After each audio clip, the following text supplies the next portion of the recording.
everyone, Joy here. I'm back with this week's Minimalist home tour. For this week's Minimalist home tour, you can kind of see that I've been sort of busy lately and I haven't really kept up too much with my home. But again, I don't have a lot of stuff, so you might not really see the difference. And when I say busy, a lot of my subscribers already know I don't just mean busy because of work or I'm such a productive person or whatever in a traditional sense. Although I have been pretty busy for work as well. When I say I'm busy, I mean in my own unique way. There are things that I'm working on. There are things that are quite frankly distracting me. And there are, times where I take for myself so I can, be happy and connect with people that I care about, so on and so forth. Those things I also consider as being productive and busy. I think I've talked about this before, the value of labor, right? The emotional labor.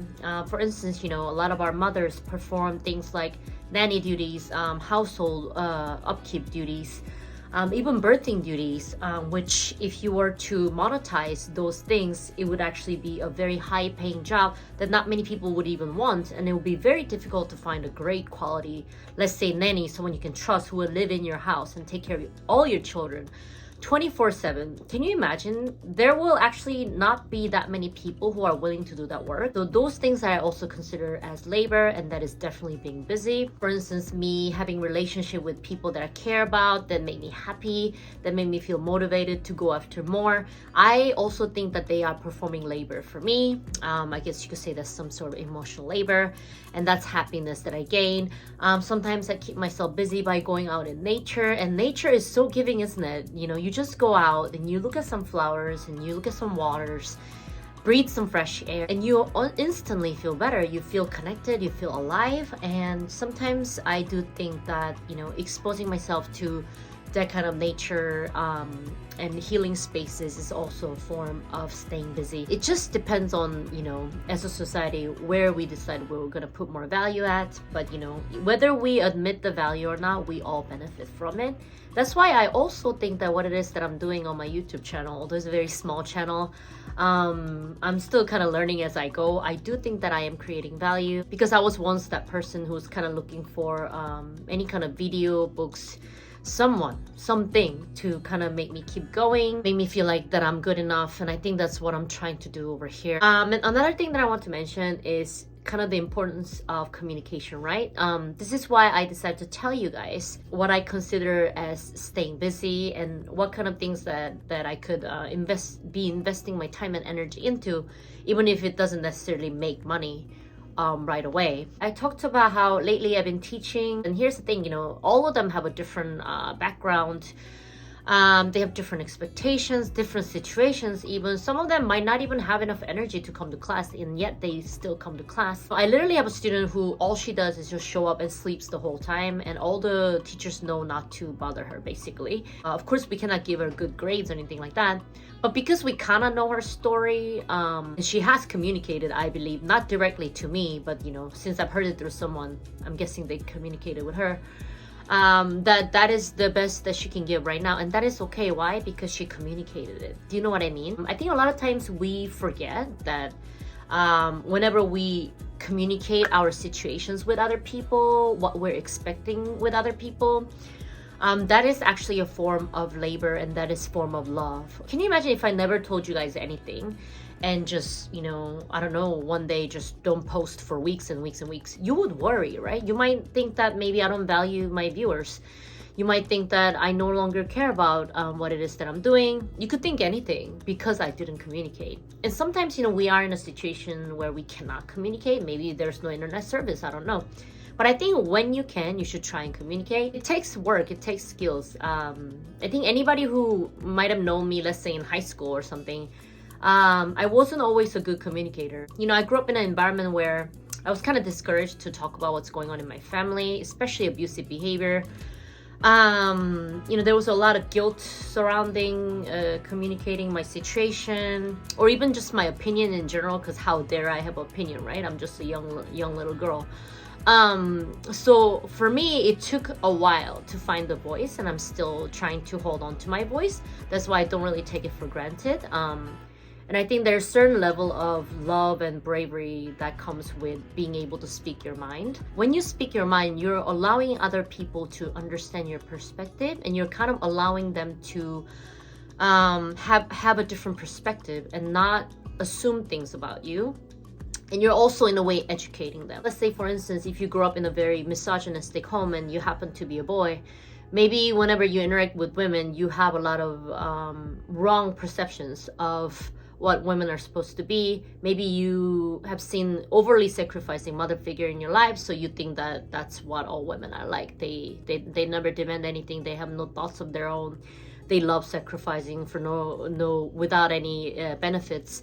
So when someone like this meets someone like me, let's say, for instance, who communicates why sometimes certain things are very hurtful to me as a woman and why certain things are misogynistic, when I explain myself, I'm allowing them to learn, which is a form of love. If I genuinely didn't give a crap about anybody else but me, why would I ever communicate? So I used to think that, staying silent was like the nice thing to do, Don't say anything if you don't have anything nice to say. But I think there's certain danger around that as well. Whenever people see my channel, because I do talk a lot on my intros and things like that, people might assume I've always had a voice, which I did not. I make it my business to try and speak my mind as much as I can and try and educate people, especially if I feel like there's hope that they can learn and they can grow from it. And which is another reason why, if you're my viewers and subscribers and you think that there are ways that I can also improve myself, never be afraid to tell me, and then I can learn from it. Here's the thing, both people have to communicate, and that's kind of what sets us apart from, let's say, a rock. Of course I cannot open myself completely. The world does have very crappy people, very crappy situations. People will take advantage of any weakness that you have, so on and so forth, and try and find an unfair advantage or whatever. I'm not saying put yourself in danger, but what I am saying though is if you can afford to share your story and share your perspective and, or assure people, let them know what's going on and things like that. Let's say maybe out of 100 things you can give 10, then give the 10. And the other person might be able to give you the 5 right now, and then maybe they're working towards giving you 20. But one of us do have to open up to try and figure out how we can meet everybody's needs without someone feeling taken advantage of. And I think, that is probably my role as a YouTuber for now. That's kind of what I'm trying to work on lately as well. I don't know why I got so philosophical. I think mostly because of the teaching and the lessons that my students are teaching me. I remember being very frustrated sometimes because they wouldn't communicate with me, and then I realized I also don't communicate with them enough. They probably see me and someone who makes them do things that they don't want to do. So I actually took some initiative to try and explain to them why I expect them to do the work, and how they are contributing to basically making our industry better, and where my expectations are, and so on and so forth. And I do see the difference. That's a beautiful and powerful thing about communication, is when you let people know why you do what you do, then people respond to it. Because I think most of us are decent people, and when we understand the reasons behind how someone is and how they behave, it's a lot easier for us to try to understand them and try to accommodate. Maybe if you're defensive today, whenever someone gives you feedback, maybe you'll be less defensive next time you get the same feedback. And it's just a gradual process. As I said, everything in life is a process. You will never reach perfection, but that's the fun part. And when you give up the pressure to be perfect, because again, perfectionism can be a very dangerous tool to continue to exploit people. Nobody has to be perfect ever. That was never the game.